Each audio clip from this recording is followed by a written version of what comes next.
baraka zake zitakuwa na wewe. Ukiitii sauti ya Mungu, baraka zake zitakuwa pamoja na yeye. Bwana asifiwe. Ahadi ya Mungu kabisa kwenye maisha yetu ni kwamba tubarikiwe. Kusudi la Mungu katika maisha yetu kabisa, toka alipoumba mwanadamu wa kwanza, ilikuwa ni kubarikiwa. Bwana asifiwe. Kusudi la Mungu kabisa, toka aumbe mwanadamu wa kwanza, ilikuwa ni kubarikiwa. Yaani tubarikiwe. Tuishi bila magonjwa, tuishi bila umasikini, tuishi bila kuonewa na shetani, tuishi bila kupigwa na mapepo. Yaani tuishi maisha yenye amani, maisha yenye furaha, maisha yenye ushindi. Bwana asifiwe. Huo ndio ulikuwa mpango wa Mungu kwenye maisha yetu. Ili mwanadamu alipoasi tu, shida ikaingia. Bwana asifiwe. Hebu tuangalie kile kitabu cha Mwanzo. Kitabu cha Mwanzo.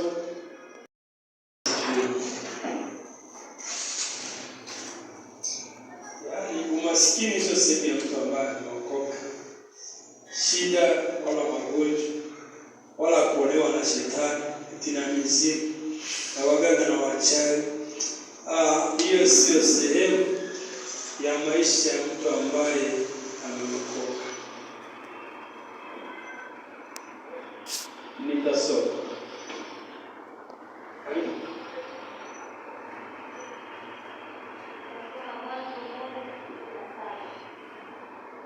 Nasoma Mwanzo 1:27. Mungu akaumba mtu kwa mfano wake, kwa mfano wa Mungu alimuumba, mwanamume na mwanamke aliwaumba. Mungu akawabariki. Mungu akawaambia, zaeni mkaongezeke, mkaijaze nchi na kuitiisha, mkatawale samaki wa baharini na ndege wa angani na kila kiumbe chenye uhai kiendacho juu ya nchi. Bwana asifiwe. Amen.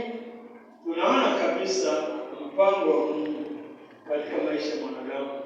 Toka alipomuumba ni kubarikiwa.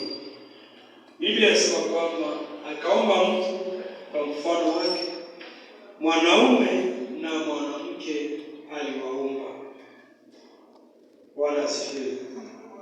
Yaani sema ya kwanza kabisa, yaani anatuumba watu ambao tunafanana na yeye. Bwana asifiwe. Amen. Kwa mfano wake. Yaani wewe ni mfano wa Mungu. Wewe ni mfano wa Mungu. Wewe ni sura ya Mungu. Wewe ni kama Mungu. Akawaumba na baadaye akawabariki, ndio mkatawale kila kitu mnachokiona katika dunia. Sio samaki, sio nini. Kila kitu mkatawale. Kwa maana nyingine kwamba hivi vyote ni vyenu. Bwana asifiwe.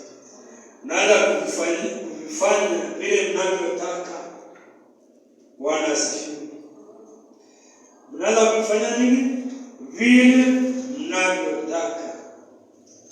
Chochote ambacho mnakitawala, unaanza kukifanyia chochote unachotaka. Ndio maana unaona mfano wa nchi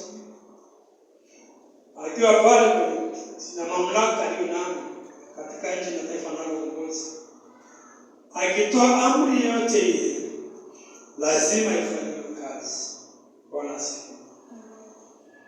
Akitoa amri yoyote ile lazima ifanywe kazi, kwa sababu yeye ni mtawala na mamlaka, na vitu vyote katika nchi viko chini yake. Watu wanaoongoza wako chini yake, mali yote ya nchi iko chini yake. Hata jeshi, yanaitwa amiri jeshi mkuu, anamiliki, anatawala tu yote katika hiyo nchi. Ana amri ya kusema hii kifanyike, hiki kisifanyike. au jambo hili liende hivi au lisiende hivi. Ana mamlaka hiyo, ana uwezo na amepewa, na katiba imempa hiyo. Na Mungu akatuma kwa mfano wake ili tuishi